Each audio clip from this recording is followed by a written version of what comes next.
Remember, everything should always be shared in front of the patient. We're not trying to hide anything from the patient, talk behind their back. So we try to have these open conversations directly in front of the patient so they hear us talking about it. So if they have objections or concerns or they remember things differently, they can bring it up. We've been misled to believe that dentistry, more specifically the dental business, has to be complicated. Dentistry can be simple and dentistry should be simple. Hey everybody, welcome back to another episode of the Dentistry Made Simple podcast. This week I'm once again joined by my even more lovely but yet older Meredith Cooper-Jones. That was nice. How are you doing, Meredith? Good. How are you? Good. How old is Anna Scott again? You know, I just want everybody to know, I know how old Anna Scott is, okay? I just like doing it because for so long we talked about, are you going to have your baby? And then I was like, you just had a baby. And at some point she's like, that was a year ago and all of that. So listen. I'm back to myself again. Are you? Yes. I don't think that exists. Listen, very rarely in dentistry is there something that you can do that's very, very, literally very simple that you can implement right away that will drive some revenue or some decent revenue in your practice. But also it's so important because it will start lessening the chaos in your practice. And that's exactly what we want to talk about today. And for the first time probably ever, we're going to talk about a CDT code on our podcast.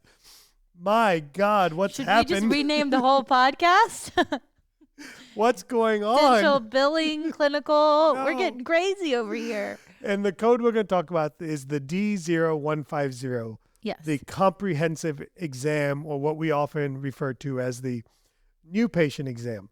Yeah. Now, what dentists and team members often forget or don't realize is that the 0150 code is not just for new patients, but it can be used to reestablish a patient every 3 years.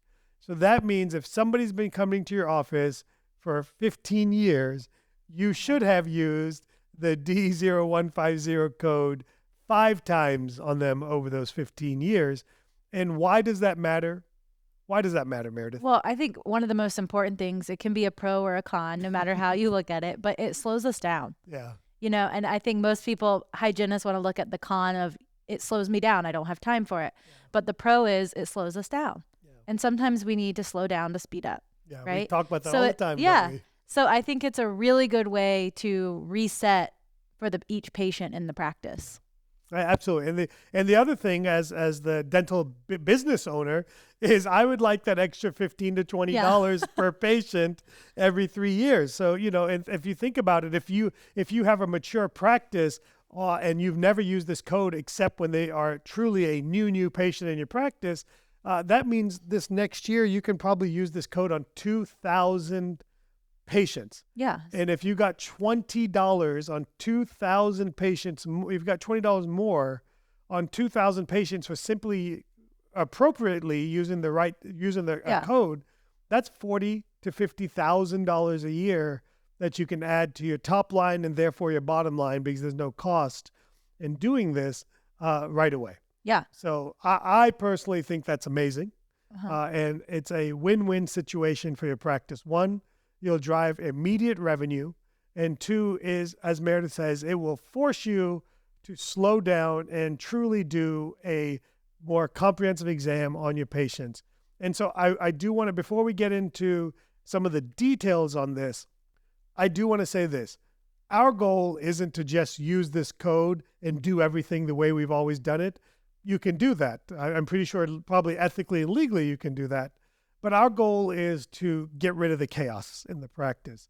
And when we do, what we know is that when we slow down, we give patients a choice, we ask their permission, we give them a chance to say yes to the best, we will diagnose more, we will have more treatment accepted, and we will do more dentistry on less patients, and that will lessen the chaos, and only good things will happen from that. Yeah. So before we get into it, I wanted to mention from a admin perspective that we have D0150 as 2 different codes in our software. One is a new patient and one is an existing patient comprehensive. And that is really just for us, but to insurance, it's the same code. So if you don't mind, what we do in the system is we have D0150.1, D0150.2. Yes. They both get submitted to insurance as D0150, but the .1 are true new patients, new to our practice, never seen them before. And the .2 would be reestablishing a patient. So that way, when we run our D0150 codes, it doesn't look like we had 400 or 200 new patients last month when we really only had 45 or so new patients. So that way we can kind of distinguish that. So from a accounting perspective, on a code accounting perspective, I think it's important to set that up. And so we do that same thing for limited exams as well. So we can distinguish limited exams on existing patients and limited exams on new patients. And then we also have an exploding code for existing comprehensive. So this is where I kind of wanted to run by you what all is included in that and what do we do on these existing comprehensive exams. Yeah, so I think Howard, thank you for asking the question. And basically it's truly a new patient exam, but you don't have to do as much chit chat with the patient because you know these patients for a long time. It's honestly more comfortable because now you do know them. Yes. Yeah. And basically what we're doing is we're putting them through a modified new patient process. And what does that look like? We're taking their full series of photographs. So in our practice, that's 6 digital photographs. That's a full face photograph, a smile photograph, a retracted with the teeth slightly separated photograph, an upper arch photograph, a lower arch photograph, and then a photograph, what we call a hygiene photograph, which is the number one area of calculus buildup, which is the linguals or the backs of the lower front teeth. So patients can kind of see the areas that they're missing from a hygiene perspective. So first and foremost, we've got to take photographs on these patients so that way we can share with them. It's show and tell. Photographs are all about, I don't know about you, Meredith, that they did this one because you're so young. Certainly, 15 years younger than me. Yes. My favorite time in school used to be show and tell. Oh, yes. We had show and tell. Yeah, so you had show and tell, right? Yeah. And it was our opportunity to now they share probably things. don't. They probably just say, pull up your favorite thing on YouTube. Exactly. So I loved show and tell as a kid. One, be able to share what I liked and show and tell to my classmates, but also to see what other people were doing and see the cool stuff they were doing or not so cool stuff they were doing. And photographs are a form of show and tell to our patients. We can show them and tell them exactly what we see and have the confidence that we're not making it up or sound like we're making it up because literally show them. Yeah. If I ever have to bring Anna Scott to work, I'm going to be like, I thought today was show and tell day. Yeah, exactly. Yes. Let me show and tell the group. To all the patients. In fact, we should bring her right here and sit her on the little I wanted to make a reel of her in my spot and say you were babysitting her for the day. Nobody will believe that. So in addition to photographs, we want to take a new CBCT. So for those of you that the patients are due for a CBCT, or even honestly, if they're not due for a CBCT, but they've had one within the last 6 months, use that existing CBCT. Have a new CBCT so you could do a full diagnostics and look through everything. And then we want to have the necessary intraoral x-rays. And then optional, not optional in my practice, but optional maybe in your practice, is we take digital impressions on these patients so that way we can show them how their bite comes together. We can show them different things on their teeth, and we can show them orthodontic simulations. So many things you can do with the right digital impression system today so that we can do that. So basically, we're taking all of our records all over again. Yeah. So I think from there, it's a really good clinical reset. Yeah. But I think as an admin team member, we can also use this as an admin reset as well, whether it's the clinical team member doing it or if you have a treatment coordinator. But I would like to say this doesn't happen, but I know that it does. There's a lot of times tons of treatment and charts that are just left open or it ended up turning into something worse and we never deleted or declined the treatment. We never declined the filling when it turned into a crown, or we didn't need a root canal, but it's still just lingering in there as pending. Root canal, Yeah.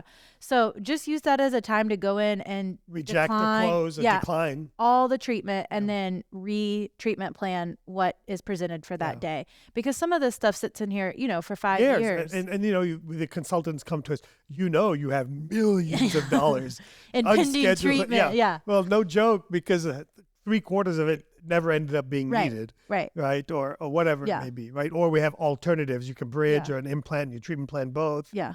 And so that's a great point, man. And that's really hard to do as a treatment coordinator. You want to go in and clean up all of these old treatment plans, but it's really hard to do on patients one you've never seen. Yep. You're like digging through. It's so time consuming. You're digging through what's been done, what needs to be done, reading through notes. So just use that when you're seeing these patients reset. as a reset. Yeah. Almost Clean up like their account. blank their chart. Yeah, clean up their account, their charts reset, their diagnostics, all of their clinical conversations, life. Write them checks if you owe them money. Right. Get them to write Clean out 2 those checks credits, if yeah. they owe you money. See how life is going. Yeah. Maybe they're, all of a sudden they bring up sleep. Yeah. I mean, it's just a good reality check of a reset. Yeah. In all aspects. Treat them like a new patient, Yeah. This is super important to truly established dentists. And what I mean by established dentists, I think, typically about the 6, 7, 8 year mark, you really kind of get your sea legs underneath you and your practice is pretty established. You have long lasting relationships. And, for me, it's 25 years now that I've been a dentist and 24 years in my own practice. And so I've literally have some patients I've been seeing for 23 years, 24 years. And at some point you do still need have to, your number one patient. I do. It's amazing. I know.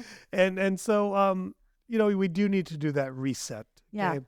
So let's talk a little bit about some of the hurdles and challenges, and maybe let's kind of just walk through what one of these appointments would look like. Yeah. So I think the hurdles and challenges are on our end, right? We're always worried about it. And the patient, I don't think they know any different. Yeah. I think to them, they're just like, wow, they were so thorough with me today and they spent a lot of time with me. I mean, let's think about it this way. If you went to your physician and they said, hey, Meredith, look, you've had a baby, you've had life changes, you're certainly 10 years older than when you started seeing me. Right. I think it's a good time for us to take a reset on your Get all overall of your health blood work and get everything and get a good baseline and treat you as if you're brand new to our practice. How would you react to that? Yeah, I'd be like, oh, they actually care. Yeah. Because think about technology, what they're doing now for new patients versus, okay, pediatrician, for example, they checked Anna Scott's eyes with like a laser thing the other day. I was like, I know they didn't do that when I was a child. I want that for me. Yeah, I was like, can you do mine Like next? I can't barely see anymore. Maybe that's why I'm not putting so good anymore. I was like, what? They were like, we just need to check her eyes. I was like, how are you going to do that? She can't read. Yeah. I'm thinking of reading off of the thing. They just like put these lasers in her eyes. Yeah. So, and that's part of this, like is things have changed in dentistry. Yeah. And you've been seeing these patients for years, and you owe it to them to do a reset on them. Mm-hmm. So let's walk through what this appointment looks like. I think, to me, the first step is I don't want to schedule the patient for this until I get a chance to frame the next visit. In other words, if you called me, let's say you were overdue or something happened, and you called our office on the phone, I wouldn't schedule you straight up for a reestablished comp exam. I would let you come in for your recall, and then that way I could see you. And I, as the dentist, would then say to Meredith, during my normal recall exam, I'd say, hey, Meredith, look, it's been 9 years I've been seeing you in the office, okay? And it's been 9 years, and so much has changed in dentistry, and so much has changed in your mouth. And it's been 9 years since we kind of take a look at the whole thing. Now, I know I've been checking things along the way and catching things if they become a problem, but I'd love to offer you the opportunity to take a look at everything from scratch. It's not going to cost you anymore. But I was going to say that sounded expensive. Yeah, but it's not going to cost you anymore. Okay. And this way we can just look at everything and reestablish a new baseline with most modern technology and the most modern diagnostics we have. Okay. Okay. Sounds great. Yeah. Perfect. So that's what you can expect when you come in next time. Okay. So we frame the conversation now. This way Meredith now knows the next time she comes in, we're going to be reestablishing her as a comprehensive patient, taking a look at everything. And this way, if Meredith be kind of that patient that pushes back or has questions or has a little bit of a wall up that may say, well, any number of things to me. I'm not really interested in doing any more than what we've been doing. Okay, I totally get it, Meredith. Totally your choice. We can continue as status quo. Now, what that tells me is that if I see something that's concerning, then I can kind of use that as a way to say, Meredith, a lot has changed. I totally respect where you're coming from. Yeah. And I've heard that before, that empathy part of it, right? Mm-hmm. And then say, but I'm seeing lots of changes, and I think it'd be a really good idea to do it. And really, a lot of times there's a reason the patient's putting up this wall. And that wall typically comes up because of money or because they feel like they're going to be sold anything. And that's my option. That's a trust issue. And that's my opportunity to reestablish trust. And say, Meredith, I totally get it. At the end of the day, we're going to honor your decision. Okay. But I'm seeing changes for many of my other patients. This has been a great opportunity for them to get a baseline. At the end of the day, there's no cost, no obligation. And I'm not trying to sell you anything. I just want you to see what I see. Yeah. So we have a new baseline. But if you're not ready for that, I totally get it. Yeah. And you can say, I'm not ready for it. Just say, I'm not ready for it. I'm not ready for that. Totally got it. Got it. We'll make sure that we put you in as a regular, normal recall, and we'll keep everything status quo. Okay. Okay? No problem. Yeah. But now in the back of my head, I know Meredith is not ready. Right. Yeah. So, and as a well-trained team member, I hear you say this multiple times and multiple times, right? And I'm the one who's kind of setting you up for that, or looking to, as a hygienist, I would be scheduling my patients in the back. So I would be seeing, okay, hey, the next time we could be doing a 3-year comp exam, existing patient comp exam. So at the end of our, when I'm filling out my daily tracker for the next appointment, right? At the end of our exam, I may say something like, hey, Dr. A, Elizabeth here is at her next appointment. I'd really like to take all of our records again, kind of just have a reset baseline. And I'd like for you to sit down with her and kind of talk through everything, just so we all know we're on the same page. Yeah, and that is a great transfer from a team member, reminding me as the dentist in my busy day, running from room to room or whatever it is. I just want to mention that I think it starts with the doctor leading us, right? But then as a well-trained team member, that's something that I would usually notice anyways, right? Because you're not scrolling through the schedule. No, definitely not. I don't know. Somebody would have to preempt I can't remember what day it is. Right. So, but I think just relaying that, so you're sharing it with you in front of the patient, is a really good way to kill 2 birds with one stone. Yeah, everything, I think that's a great point. Remember, everything should always be shared in front of the patient. We're not trying to hide anything from the patient, talk behind their back. So we try to have these open conversations directly in front of the patient, so they hear us talking about it. So if they have objections or concerns, or they remember things differently, they can bring it up. Yeah. And we want to do that. Okay? Yeah. So that's kind of it. Last thing on that before we move forward is, when Meredith gave me pushback, I didn't immediately say, no problem, we won't do that. Right. I shared the why. I tried again. Yeah. I tried one. It's like, softly. You're right. No, of course, right? It's not a hard push. That's like if you ask somebody out, for example, and they say no, I assume you'd say, are you sure? Yeah. Maybe you'd say jokingly, maybe are you sure? I don't know. You really don't like me? You don't even know. I remember, I love this saying. Just take rejection. I was in San Francisco visiting my older cousin brother, and they have this wharf market or something down there before the homeless people took over, I'm sure. There was this Asian guy in there that would be selling his little food stall. He goes, don't deny before you try. So I'm going to get a sign that says, don't deny me before you try me. No, thank you. You're going to stay outside your own office? No, I'll just anywhere I go. I'll get a t-shirt. Can you give me a t-shirt with that made on it? If you're listening and you make t-shirts, can you send me an extra large t-shirt that says, don't deny me before you try me, so I can wear it? Or bougie but worth it. Bougie, but I don't even know how to spell bougie. So let's keep going, okay? So you frame the appointment for the next time they come in. And then, as we kind of started the conversation earlier, is we take all the records. And so this way your hygienist has their mindset that we're taking these records and we have to prioritize the records. The photos should literally take 5 or 6 minutes. The CBCT should be taken on the way in. We already said the digital impression is optional. In our practice, it's not, because we have a digital impression machine in every operatory. And then it's really that opportunity to give our patients a chance to say yes to the best and go through the show and tell process. And the show and tell process really starts with the photography. At the end of the day, for nearly 18, 19 years of my practice, we didn't have digital impressions in our hygiene rooms. We did everything from photographs. Mm-hmm. Okay, so all the dentistry I'm talking about can be diagnosed from photographs. You can have that conversation and gain acceptance from your patient using photographs. So all the other stuff is certainly optional, very, very helpful, but optional. So then you take your records, and then you sit your patient up and you have that treatment conversation. Hey, Meredith, I know when you came in last time, we talked to you, gave you a heads up that we're going to do a little show and tell, and I want to take you on a tour of your mouth. And when I say this, it could be me, the hygienist, whoever it is. But it starts with the doctor. Yeah, it can do it, right? If the doctor's unable to do it, in a hole, then how can they expect team members to do it? You got to be able to do what you got to be able to lead by example, right? Right. It's amazing. You finished my words for me. By the way, you have such nice teeth today. Thank At what you. point are we going to have real ones on there? I just could live in Temps forever, you know? You can't. You can't. And so I want to take this opportunity to show and tell what we're seeing.